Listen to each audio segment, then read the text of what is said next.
Tere päevast! Minu nimi siis Tiina Freimann ja räägin siis täna teile tööga seotud negatiivse käitumise riskidest. Käesoleva aasta kevadel Tartu Ülikooli Kliinikumis läbi viidud uuringu põhjal, et need on siis osalised uuringu andmed, mitte täielik uuringu ülevaade. Ja sellel slaidil te siis näete ka väikest uurimisrühma, kelle ülesanne praegusel hetkel on siis uuringu tulemusi publitseerida.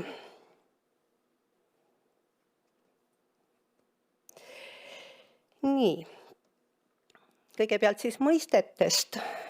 Tahan siis siinkohal rõhutada seda, et tööga seotud negatiivne käitumine ja töökiusamine on omavahel väga tihedalt seotud mõisted. Ühekordne negatiivne käitumise juhtum ei ole veel kiusamine, küll aga korduvalt esinev negatiivne käitumine, mis väljendub näiteks ahistamises, solvamises, tõrjumises või muul moel töötaja või tema töö negatiivses mõjutamises, kvalifitseerub töökiusamiseks.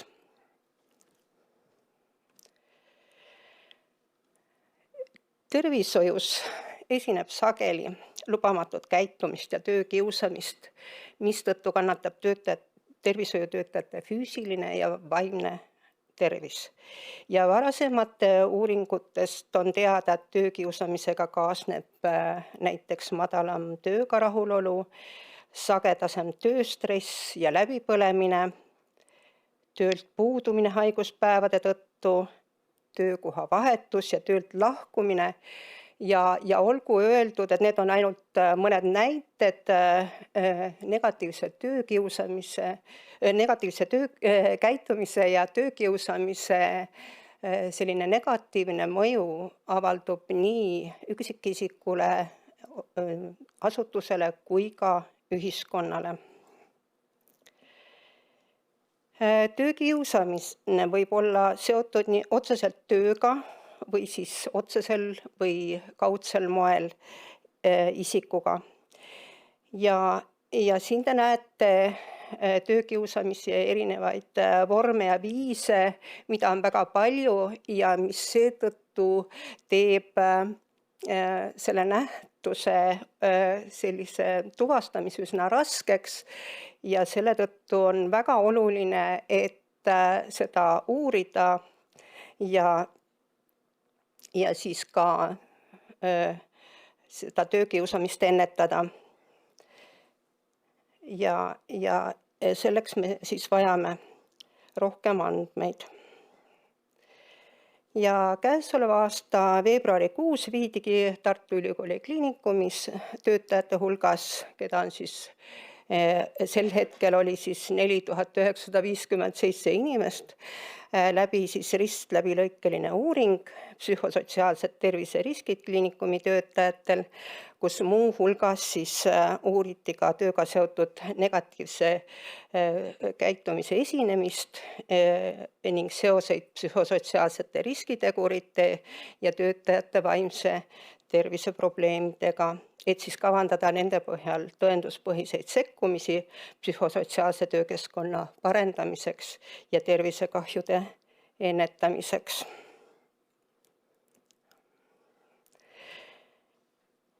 Tegemist oli siis enesehindamisel põhineva veebiküsitlusega, milleks kasutati siis küsimustikku, mis põhines 2 tuntud rahvusvahelisel küsimustikul. Ja analüüsiks võeti täidetud küsimustikud, milles oli siis vastatud kõikidele 117 küsimusele. Ehk siis see küsimustik oli üsna mahukas ja seetõttu ka uuringus osalemise aktiivsus mitte väga suur. Andmed analüüsiti siis SPSS statistikaprogrammiga ja analüüsiks kasutati kirjeldavat statistikat, Pearsoni korrelatsiooni koos Bonferroni korrektsiooniga seoste uurimiseks ja siis dispersioonanalüüsi.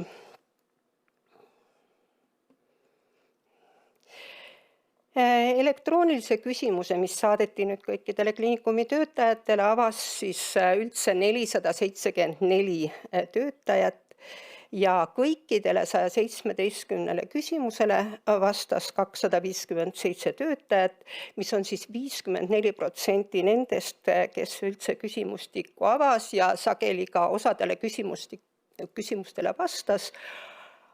Ja siis 5% kõikidest kliinikumi töötajatest. Ja ametirühmade järgi siis osales uuringus kõige rohkem õendustöötajad, arste ja tugitöötajaid, et hooldustöötajate osakaal selles uuringus jäi küllaltki tagasihoidlikuks. Tööga seotud negatiivse käitumise hindamiseks kasutati 7 küsimust. Joonisel on siis toodud negatiivse käitumise kogemine sagedusega kord kuus või enam, mis liigitub siis töökiusamise alla. Uuringule eelnenud 6 kuu jooksul koges erinevas vormis tööga seotud negatiivset käitumist kuni 29% uuringus osalenud töötajatest. Kõige rohkem tundsid töötajad, et neile ei anta tööks vajalikku informatsiooni.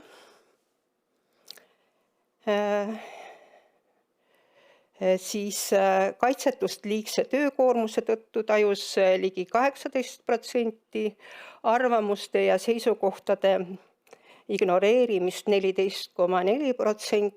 ning kohustust teha pädevusele mittevastavat tööd 14% vastanutest. Ja lisaks tajuti liigset kontrolli, survet mitte kasutada oma õigusi puhkusele ja koolitusele ning tööülesannete ebamõistlikke eesmärke ja tähtaegu.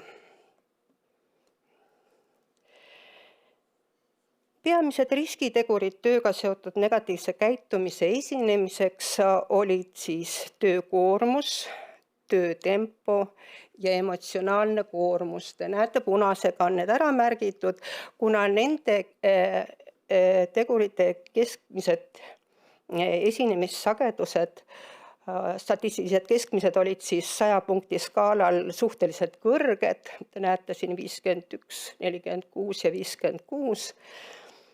Ja nendel teguritel esines siis oluline seos negatiivse käitumisega. Ja vaadates veel esinemissagedusi, suurendasid negatiivse käitumise riski vähene õiglus ja austus töökohal, madal juhtimise kvaliteet ning vähene vahetu juhi toetus. Vähemal määral siis ka teised tabelis näidatud tegurid. Negatiivse käitumise riski vähendas rolliselgus, rohelisega märgitud siin, mille statistiline keskmine oli suhteliselt kõrge ja esines tugev seos negatiivse käitumisega. Vaimse tervise probleemide esinemisnäitajad olid suhteliselt kõrged, eriti läbipõlemise puhul, kus üle poole uuringus osalenutest koges läbipõlemist erineval viisil. Kõige tugevam seos negatiivse käitumisega ilmnes siis stressi, läbipõlemise ja depressiooni ilmingute puhul.